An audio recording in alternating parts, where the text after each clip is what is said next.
Please join me in welcoming the First Lady of Texas, Anita Perry. Thank you. Morning. Ma'am, thank you for being here. Thank you for having me. My old friend, I appreciate you coming back. Can you believe when I say 13 years? I actually remember so clearly those crazy few months at the end of 2000. It does seem like a long time ago, but at the same time, 13 years. So you've been in this job for 13. Does it feel that long to you? No, not at all. Yeah. No. What did you think going in about this position? Of course, you'd observed Mrs. Bush in that job. You'd observed past first spouses in that job. I was thinking about Bud Shrake with Ann Richards. I guess he wasn't technically First Lady, but he sort of was. What did you think the job would entail, what it would be like, and how your life would change going into it? You know, I don't think that you really, I didn't sit around thinking, oh my goodness, I may be First Lady someday. You know, Right. I wasn't one of those people that sat around and maybe made that my aspiration. Never in my wildest dream did I think I would be in this position. I thought I would be Right. a nurse and, you know, spend my life in a small little town in central West Texas and Yeah. raise my children and go to baseball games. So I never really thought about that. But I think everybody has to pave their own path. Right. You cannot change who you are before. You can't become someone else when you become First Lady. Right. Because one thing I think that you really have to be aware of, you have to be authentic and genuine. Or Yep. nobody, you know, people see that very They can quickly. see through it if you're not, I right. hope I maintain that small town. But of course, as I certainly take you at your word that you imagined you'd always be that person. But it was a few years before you became First Lady that you became the wife of the Lieutenant Governor, and it was a few years before that you became the wife of a state representative. Obviously, this was not a case of you choosing the path. In some respects, the path was chosen for you, although knowing how you and Governor Perry operate, I think it's probably more appropriate to say you chose it together. Well, I think you're exactly right. Yeah. However, I will tell you, I had a newborn child in my arms the night that he came in and said, you know what, by the way, I think I'm going to run for state representative. And I kind of went, what?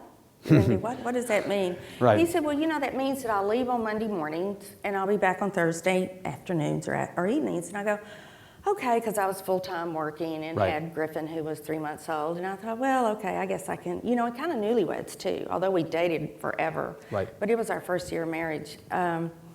But we talked about it, and we chose this path. You're exactly right. Yeah. It was a decision that we really put a lot of thought in. Maybe not so much state representative, but Yeah. as, you know, became agriculture commissioner, I knew it would take much more time away. That was when we actually moved to Austin. Right. And you devote yourself to public service. Yeah. I don't know how people do it if they don't. Yeah. But yes, we chose this decision and this path. Right, but of course, being the wife, Mrs. Perry, being wife of the state representative, being the wife of an ag commissioner, even being the wife of the lieutenant governor, is markedly different than being the wife of the governor. You don't really have an official role to play as the wife of the ag commissioner. Mrs. Staples is not a political celebrity, somebody who gets stopped in supermarkets, most likely, or the wife of a state rep. If you're the wife of the lieutenant governor, your name might be in the papers a couple times, people might know who you are. If you're the first lady of Texas, of the state, you have actual responsibilities, obligations, and you are, by virtue of being that person, someone who everybody wants to touch and know and stop in the vegetable aisle at Central Market or Whole Foods and say, what about this, what about that? And so I wonder, were you prepared for what the change would be? I think I was, because we moved here, like I said, 20 Yeah. years ago, and our children went through public school, and we were already established here. Yeah. We weren't like the Bushes who moved in from Dallas and Right. didn't have the family political dynasty that, you know, quite frankly, they came from. So Right. we were not much of a novelty, and people will tell you, they see me all the time in Target and H-E-B and Randall's and wherever, Chick-fil-A, wherever I might be, you know. You're name checking just all go- the right brands. That's Okay, actually good, very good. Yeah. But and they say, well, she's just like one of us. Doesn't make much of a difference. Well, we are. Yeah. We are ordinary people Yeah. who were placed in this world that decided to do public service. Yeah. And Rick is focused and dedicated and has made wise decisions. And, you know, that's why I think we're here. Right. You were never a political person, particularly? Well, not really, but I did run for the school board in Yeah. our little hometown. And I was guess the that's only politics person. in a lot of places, right? And Sure. my grandfather was in the House of Representatives, and I had a great uncle that was in the Senate. So, you know, actually, I was on the fringe, I guess we would say. Yeah. And have you become more political or less political, weirdly, as time has passed? I mean, I imagine that being in such close proximity to something might be a turnoff for the last 13 years. And maybe you think, boy, the thing I'm looking forward to the most when I'm done being First Lady is no more politics. I think my views have sharpened. Your views have sharpened. My views have shortened because I'm more acutely in the process now, and I think more information, Yeah. overload. So I think maybe before, but it could be like nursing. I have friends in the neighborhood that they'd call me because I'm a nurse. They go, "Oh, okay, Nina, listen, Evan feels a little warm, and he's coughing, and what do you think?" And I'm going, "Well, you know what, have you taken his temperature?" And they go, "No, we don't have a thermometer." And I'm like, "Well, how do you know? How do you assess that without a thermometer with your child having a temperature?" So it's kind of an influx of knowledge that you really grow with. And I think that really has, like I said, helped sharpen my You said something views. that caught my ear, not surprisingly, that your views have sharpened. I'm certain you were not talking about your views on thermometers. What view, give me an example, Mrs. Perry, of a view that has sharpened over the 13 years you've been First Lady, something you feel more strongly about, an issue, say, than you did when you first got into position. Oh my gosh, that is a loaded question. Oh, okay. Well, with my background as healthcare Yes. and nurse, and my father was, family doctor Indeed. for over 50 years, Obamacare. Yeah, you feel strongly about healthcare reform. I do. I feel very strongly about that. Well, I was going to ask you about that later, but events overtake. Tell us now about your point of view on this issue and why you feel the way you do. Well, I think it's an infringement upon our rights. And I really don't want government coming in and telling me what doctor I can go to. And quite frankly, we're seeing that already. Insurance premiums were to go down. So many insurance premiums are going up. I read a story the other day of a family of 4 whose insurance premiums are $300 a month, and they're going up to $900 a month. We have many employers that are having to put people on part-time just so they don't qualify for the Obamacare. I have people that tell me they're going to pay the $2,000 per employee instead of signing up for Obamacare.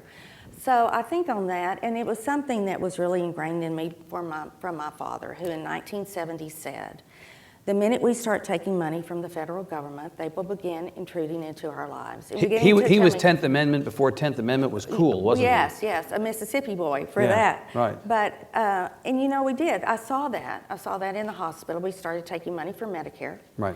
And more and more, then we became ingrained in what the federal government was telling us. And many of you probably know this, diagnosis-related groups, DRGs, is how they would code what you had when you were in the hospital. Right. So, and that was directly involved back to how much you got paid. So then the doctors had to start their documentation more thoroughly, which isn't a bad thing at all.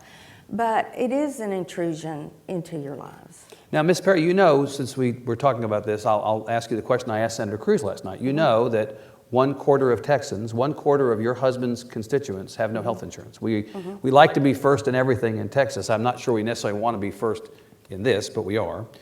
And there's been a lot of talk about what we don't like about the Affordable Care Act, but a number of red states and a number of red state governors have gone there, as it were, whether it's Rick Snyder, Rick Scott, Brian Sandoval, Jan Brewer, Chris Christie. You may not consider him a Republican at this point, I don't know. But a lot of these Republican governors have said, we think, even though we don't like the Affordable Care Act, the percentage of our citizens who are uninsured and the degree to which that affects things like just economic development, kids who are able to be prepared to go to school, all that, we think that we still need to go there with the Affordable Care Act and expand Medicaid and all that. Are you sympathetic to the argument that the uninsured problem in Texas is something that we have to solve? I am sympathetic to the problem, but I also know that Texas has 1,000 people moving here a day. We do. And I think just in the other day or last week in the Austin American Statesman, it said 70 people are moving to Austin a day. Right. I think it's a matter of enrolling in that program or finding insurance, or perhaps maybe they're happy with whom they have. Yeah. But I don't know why the other governors did what they did. I think Rick Scott might have done it because he's got an election coming up in 2014. I'm not sure. Yeah. He might have done that, but I also believe the way Rick does, that, for every... Your Rick. My Rick. Yes. A lot of Ricks. Rick Snyder, Rick Scott, right, Perry. Yeah. Texas sends $60 per person to Washington for Medicaid. We get $40 back in return. Yeah. So I think if they would block grant, and I agree with Rick about this, block grant the Medicaid money back to Texas and let Texans decide how they think that best that should be delegated is the right way to do it. It's rare, Mrs. Perry, that I get to sit across on stage from a healthcare professional. So actually somebody who knows something about healthcare as opposed to people in politics who are not professionals and don't. So I'm going to ask you as a healthcare professional, I hear that, what you just said, from a lot of people, that we ought to get this big cartoon bag of money dropped from the sky with a dollar sign on it from the federal government, no strings attached, spend it, block grant, spend it as you wish. Tell me how you'd spend it. We hear a lot about what the federal government wants to do to us, and we say, okay, we don't want that, but tell us, if we had that money back, how would we use it to solve this problem? Well, I think there are 254 counties in Texas, and many of the counties are very, very different. Yeah. Our rural counties, our urban counties, and different ethnic groups within those counties. Yes. But I think that the people of Texas are smart enough to know their own communities and what is best for their community, whether it's a little 30-bed hospital, rural hospital that I was director of nurses of, or it's some huge hospital like Seton or MD Anderson. I think they look at their populations and decide who best gets that. I think they're the best qualified to make that answer. So let this decision exist at the local At the local level. At the local level. Very good. Let me go back to some of the First Lady stuff, and then I was planning on hitting you with some issue stuff later, so we're going to come back to that later. I'm just heads up. I've been in the mansion a number of times. You've been kind to welcome me into the mansion at functions, and was there when you were there, and before you when the Bushes were there, and even back when Governor Richards was there. I'm wondering something that none of us will ever know in this room, what it's like to live in the governor's mansion. It seems to me to be an unbelievably uncomfortable building, and also there's no privacy. Mm-hmm. And so as a practical question, aren't you looking forward to getting a normal living situation back? What's it been like to live there, both prior to the fire and after? Well, I think about that often. I don't know if people realize we were actually out of the house for 5 years. It's a long time. We had moved out in October of '07 for a renovation to update technical and IT. Believe it or not, there was not a sprinkler system in that house. So we'd moved out for that. It was really a very dangerous place to live when you look back on it. So we're very fortunate that it had not something devastating happened to it before. Right. So being out and almost out for 5 years, you really reflect on what you had there, as it is a wonderful place to open up for Evan Smith and to have events for the people of Texas. We have thousands of people come through on public tours every day. Right. So it's not very private. I have to really watch. I don't even like it when the mailman comes to my house. I mean, the fact is, I'm thinking about you having to have all these people in your house all the time, and I just think it'd drive me crazy. Well, I have to be very careful, honestly, when the public tours are going on downstairs. And we have 3 dogs. I don't want you to ask me about that later, because juggling those 3 dogs when there are public tours going on downstairs is kind of a juggling act. But anyway, the mansion burned, and after 5 years, we moved back in late July last year. And you're living in Westlake in a rent house all the time, and you're thinking, I'll go to the Grove. Right. You know, I can get on 360 easily. It's just so convenient. And now you're back downtown. And, you know, I mean, I just think that you probably get used to being back in your old life. You know what? Right? It was like I never left. Yeah. Isn't that amazing that sometimes we leave someplace, like you go on a trip and you haven't been back for like 5 years, and you walk in and you're like, it's like you never left. I was just there, right? Yeah. Right, yeah. Well, and I think we did some wonderful things to the house that we would not have been able to do had it not burned. Give me one example of something you did to the mansion that would not have happened had the fire not happened. Well, we have fire code elevator and we have fire code stairs. Well, that's a good thing, right? We don't like our governors and first ladies to burn typically, so we, that's a good thing. We have a sprinkler system now, and we did some great things, which I have to give Rick the credit for. He did some very green things about the mansion. We put solar panels on the roof. We have 300 geothermal units that go 55 feet down all around the house. We have the heat pumps that are circulating. The security system is top notch. Well, the kitchen is even better for having events. So you're leaving it better than you found it in the traditional parlance, right? Is that what it is? Yes. The other thing that occurs to me is different in the time that you were gone, come back, you're now empty nesters, right? I think probably before you moved out the first time, you had at least one, if not 2 kids who were still hanging around? Is that right? We still had, Sydney was still in college. Yeah. So what's that like? So now you say the dogs, that's probably not really a true empty nest in that respect, but so it's just you guys just padding around the house by yourselves when during the 5 minutes during the day when there's nobody else there. Right. Well, I'm very fortunate in that my children do like to come home. Yep, and you have a grandchild now. And we have a grandchild now, and so we are very fortunate in that aspect. But I will tell you, people come up to me, and this is just my opinion about this. They'll come up and say, "Oh, we're going to be empty nesters next year. We can't wait to be empty nesters." Well, for me, that lasted about 9 months. Yeah. And I was just like missing my children because you get so involved in their lives. And, you know, there's a time when you just think, I just want a 15-minute nap, you know. Right. But really, after they're gone, I mean, I really miss them. Yeah. So I'm glad they come home. The job that a First Lady has in an official sense is to identify issues that she takes as hers and puts in her portfolio. And I rattled off a couple of them in the introduction. Mrs. Clemens, when she was there, particularly was interested in historic preservation, among other things. Mrs. Bush had literacy. What would you say has been the signature issue that has been the greatest focus for you in these 13 years? I mean, I imagine it must be something related to healthcare, just because that's your area of expertise. But talk a little bit about that portfolio. Well, because I have been fortunate enough to be here for a number of years, I hope it would be women's and children's health issues. Yep. And then I went to travel and tourism, Yep. economic development. When Rick Right. couldn't go, I would do economic development. But I really think probably the restoration of the governor's mansion Yep. will be, I hope, what people, maybe if I had a legacy, People maybe think that, back that on- might be the legacy. I'm Right. not sure how they're And that I'm was gonna one be that was as much judged. thrust upon you by the circumstances as anything, right? Yeah. I'm proud of that work, obviously.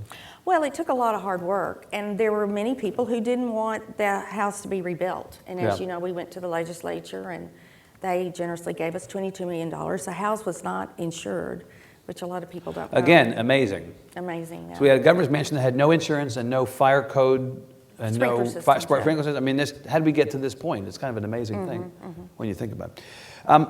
Let me come back to this question of politics. You talked about your own family history, people in elective office, and the fact that you've had some more sharply held views. I want to really ask about policy as opposed to politics. Okay. So there are different ways that you conceive of your role as First Lady. There's the Nancy Reagan role, which is entirely a behind-the-scenes role.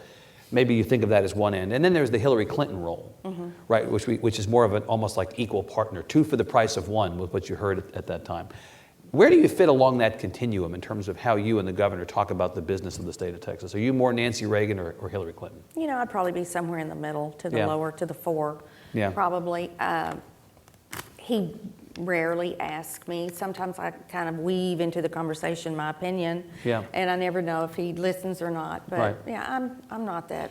He can make his own decisions. Do you think it's appropriate to be in the room, as it were, when those conversations are taking place? I mean, obviously, these are a lot of issues that you care about. They're issues that you know a lot about. You may know more, in fact, about some of these issues than the people in the room. I mean, I have to believe when the governor's talking about health care, clearly you have strong views, as you've expressed.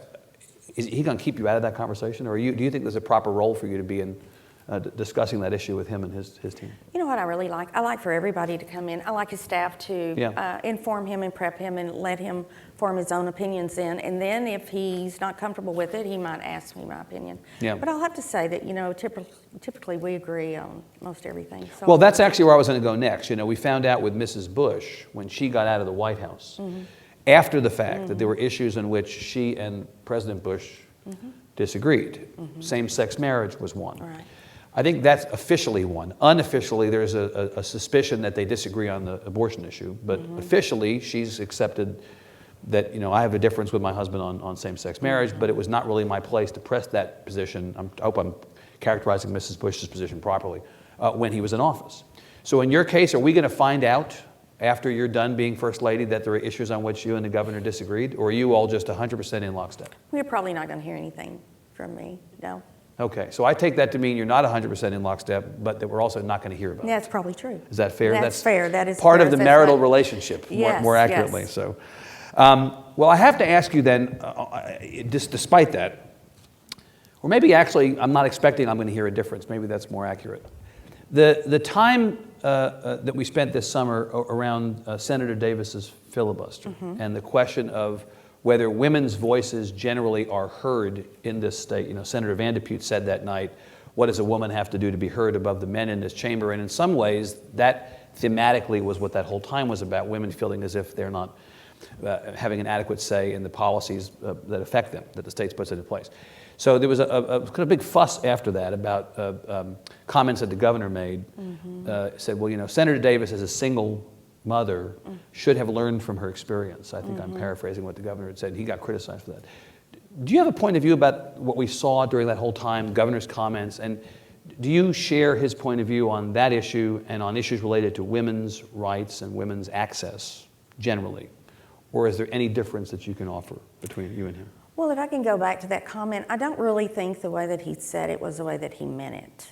And we haven't talked about this, but I think he thinks that if she had decided to terminate her pregnancies, and maybe he could have chosen a word that might have been a little more sensitive to what she was thinking. I think that might have come out differently. Yeah. But I know this is a very pointed question, so well, let me First Lady, I'll ask it again because I think it's an important point. You know, we think that in a couple days, Senator Davis will announce for governor, the God I worship is not merciful enough for her to announce it tomorrow. I'll have a heart attack on the stage and die. So I'm figuring it's going to be a couple days. This is going to be back in play again, in circulation. You know, Senator Davis's filibuster and the issue of whether women's rights are adequately protected in this state. You know, you're a strong woman with strong points of view. You don't agree with every woman in the state. Nobody agrees 100% of the time. But I wonder, did you feel at that time that you heard anything over that period that made you think, I'm not sure that the state is doing right by women. I may not agree with my governor or his administration on this aspect of an issue. Or do you feel like what you saw reflects your point of view? Well, I will say this war on women is what you're referring Yeah, I think that's to. that's a fair phrase, sure. Actually, and I can relate, I mean, I can speak for Rick, I think I can speak for him about this. You, the Texas Tribune, actually wrote an article about strong women that he has around him. Strong chief of staffs, strong press secretaries, and vice versa, strong women that he has.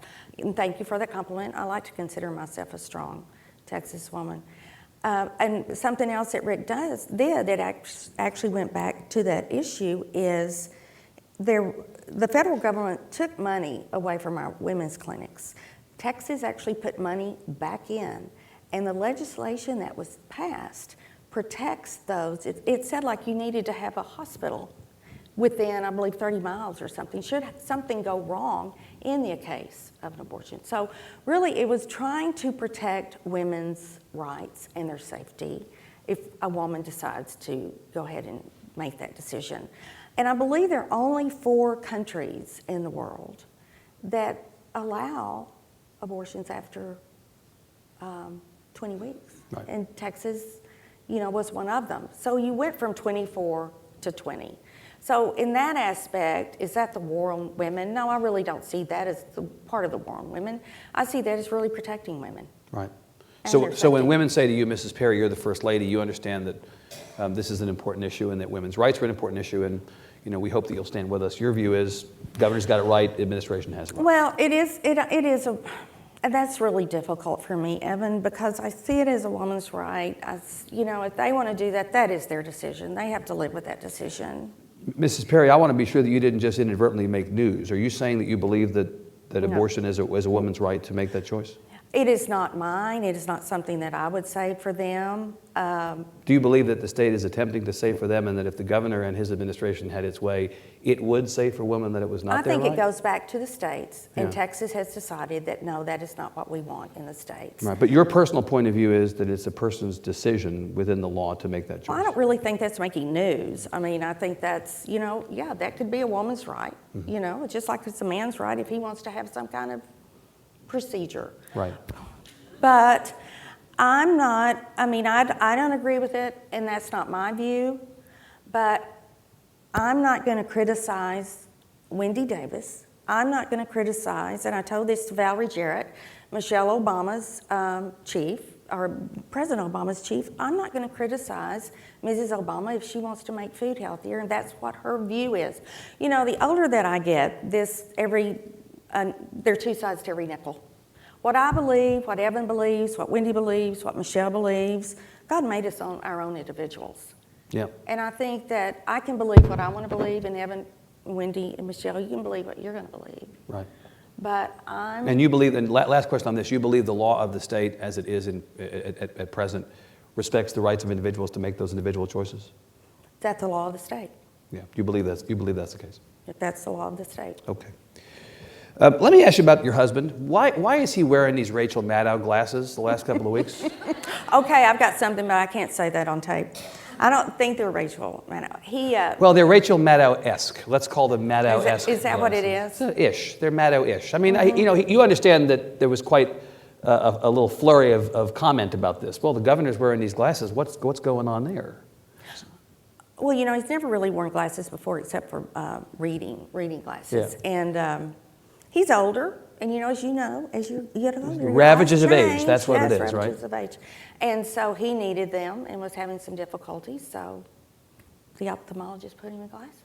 Okay. There's nothing, we should read nothing else into it. He's not preparing for a presidential campaign by looking serious, as some have suggested. No. Not that you're aware of. I'll ask you about the presidential race in a couple of minutes officially. Just get ready, actually, about that. Okay.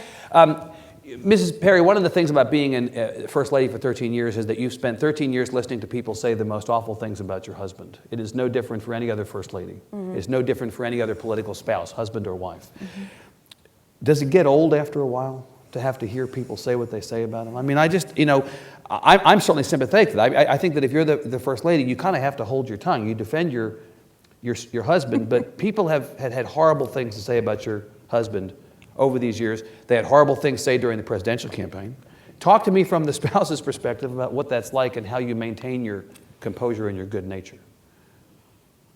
Well, at times it's very difficult. I'm not going to lie to you about that. Yeah. And yes, it is hurtful, when people, and there were some really vicious, ugly things that were said, but they weren't just said about Rick. They were made about all the candidates. Yeah. It doesn't matter whoever. I think whoever is at the top of the poll at the time is who they're going to attack, and Right. we all know that. So it's kind of nice to be that little underdog. And my friend Ann Romney said one day, I think, to the press, well, if you think this is so easy, then you come do this for a change. Right. It's not easy. It's hard, but it's elective in the sense that elective. no one It's a no one choice. makes you be a candidate. No Nope. one makes you be the spouse of a politician. No. On the other hand, it's a burden you bear, and I think that many of us out here in the world who feel so liberated by Twitter and other new forms of communication, we can say whatever we want. There's no filter. There's no punishment, unless you go too far. It goes back. It's a choice Right. that we made to put ourselves out there. But it does seem to me, Mrs. Perry, that one interesting thing about your time as First Lady is you have straddled the telecommunications revolution, so that when you first came into this position in 2000, we did not have many of the channels that we have now. Right. And as a result of that, you probably may not have been aware of the things people were saying to the degree that a politician or a politician's spouse in 2013 Oh, is aware. absolutely. right?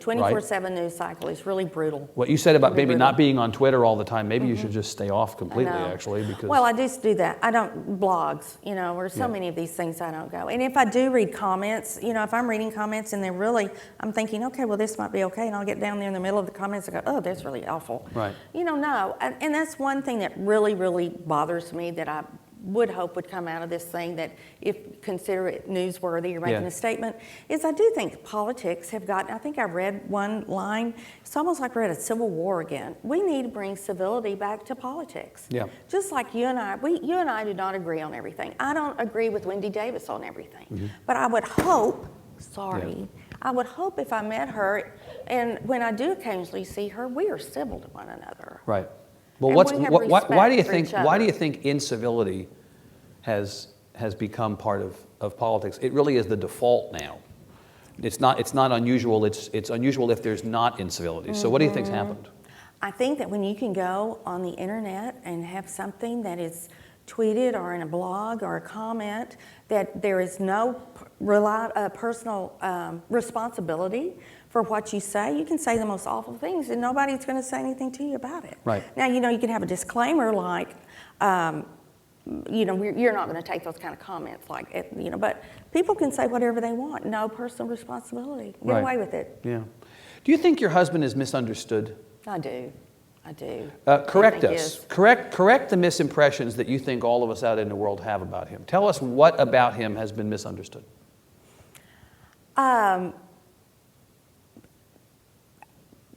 Okay, swagger. To me, Swagger. my husband does not swagger. That happens to be the way that he walks. He walks just like his mother. Really? Well, you just made news on that, I think. Great. That's good. Yeah. I probably won't get that Christmas card this year either, but no. We think. Let me try to translate that. So we think he's cocky. We Right. think that he's kind of puffed up, and the outside world especially not appreciating Texas and the Texas way of things, views him especially as kind of braggy and puffy and swaggery. But in fact, that's not how he is really. If you get him one-on-one, he's not like that. No, he's more humble. No, he's the guy you want to have a beer with. You know, if you can ever get the man to calm down and relax, he's really a lot of fun. Yeah. But he is so focused and dedicated, and his vision, or what he hopes for Texas and how to make Texas better and leave it a better place for our children, that he gets so wrapped up in that. I mean, he just goes he's up at 5 o'clock in the morning, seriously, and he's already worked out for an hour and a half and made 10 phone calls before I even want to put my feet on the side of the bed, you know? Yeah.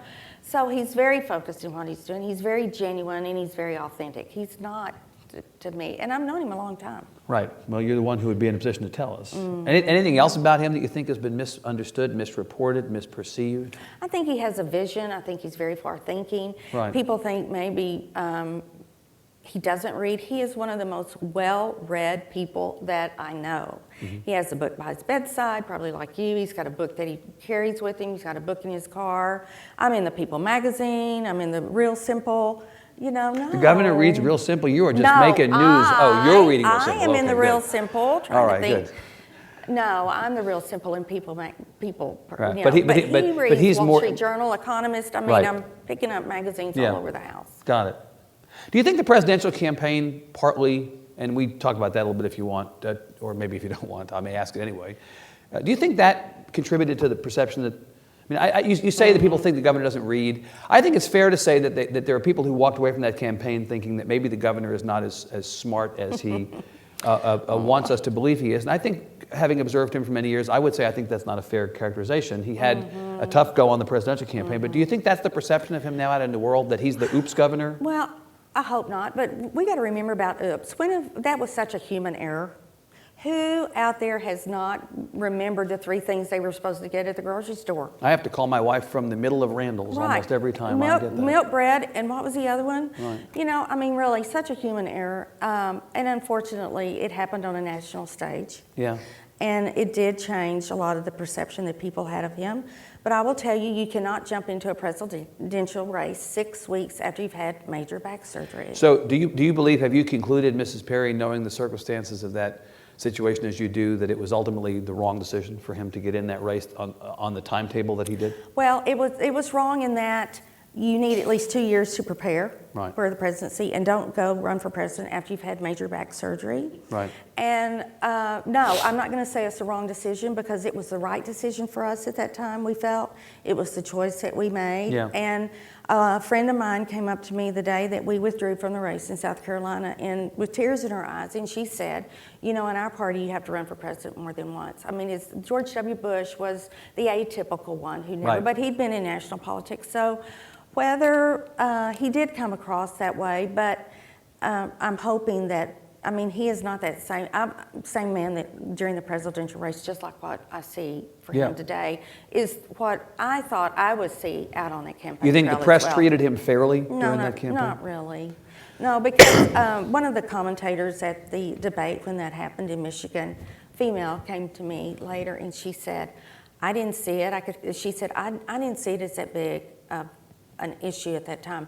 She wanted to move on. Right. But her male counterpart just kept pressing the fact. And it was the longest, however many seconds it was in my life. You know, I was like, I can't watch this anymore. Right. And I'm sitting right there in front of him. Now think about Julia sitting right in front of you, and you're up here, and you're trying to think of that one word, and she's sitting out there. I think I was like, you know, you just want to just... Were you trying to mouth energy to him? Okay, y'all. I couldn't think of it either. I was going, what is the third word? I mean, you're just caught up in that moment. And you know the lights are on you, you know the national TV is, you know, you're on live TV and you're going, oh, so very human. It is. Very human. Right. So you just said something in the course of talking about that race that makes me want to roll this forward before we open it up for questions from the audience. You said that your friend came up to you at the end when you withdrew and said, sometimes you have to run for president more than once. Mm-hmm. And also you said, sometimes you need to prepare for a candidacy for presidency 2 years out. Well, interestingly, as it happens, he will be out of office almost 2 years out from the next presidential race. And that would represent a second time running for president. Are you telling us something, Mrs. Perry, today about the governor's intentions? No, I'm just telling you that's what he said. That's Right. what he said it would have to be. Well, you understand. I mean, let me just say this straight away. Because, we've known each other for a long time. Yes, we have. I will be direct, Mrs. Perry. We all think he's running for president. Mm-hmm. And we all think it because he's making moves like somebody who's running for president. Mm-hmm. Where is the governor today? I called the governor's office 6 months ago and said, we'd love to have him come back to the festival. Well, he's going to be out of town that weekend. Well, now I find out that he's at the Conservative Political Action Conference in Missouri, and he's also announcing today, with others, the formation of a political action committee that people believe is going to be a so-called dark money group funneling funds into, well, but that's the phrase, you know that, funds into another campaign for president by Rick Perry. Can you give us a little insight into what is the thinking of Team Perry as far as 2016 goes? Well, I think they have this concept of red state versus blue state, which has been very, very successful. If you look at the red states where we are Texas came out of recession in 2011, months before any others, or Right. some still have not come out. And even weathered it better when we were in it than most other states, right? Right, we did. And 1,000 people moving to Texas today, and a lot of those are from the blue states. I had a call just the other day from someone, a gentleman in Connecticut. This was from someone else that said, my friend wants to move 1,000 jobs to Texas from Connecticut. Connecticut was one of the states that he visited. So I think what his platform is, and the reason they're raising money for this get our country back to economic recovery so that we're strong again and we don't have to depend upon other countries for, China to take over our debt or our oil. But, so it's been very successful. So I think he's out there talking red state versus blue state, and I think that in 15 months or whenever the time is appropriate, that we look at that decision, where we are in our lives at that certain time, and make that choice then. And if he feels prepared, perhaps. If he doesn't, so he's then not maybe ruling it something out, else. not ruling it in. That's not He's news. Right, That's what we've heard that. I'm sorry, there's no news for you on that today. Well, but Mrs. Perry, let me say that I know from people around the campaign in the last time that, of course, it is hard on any candidate and candidate's spouse and candidate's family. I said to the governor actually on this stage last year, what was it about that last run that makes you think this is something you want to do again? And I'll pose the same question to you. You saw the rigors and, not exaggeration, the horrors of the campaign trail for those 5.5 months or so. You really want to do that again? You want to schlep around to Iowa and have to eat corny dogs and eat knishes in the Bronx and subject yourself to that travel schedule and be away from your grandbaby and all? You really want to do that again?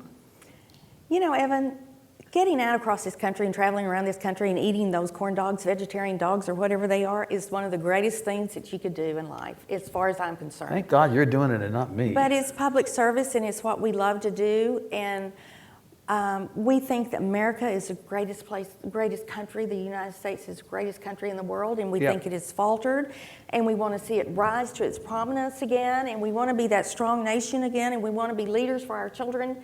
And so, yes, if he makes a decision, then I'm going to be right there with him. 100% with him. 100%. Absolutely. 100%. But I will tell you that this is the first time in almost 30 years that I don't have a campaign.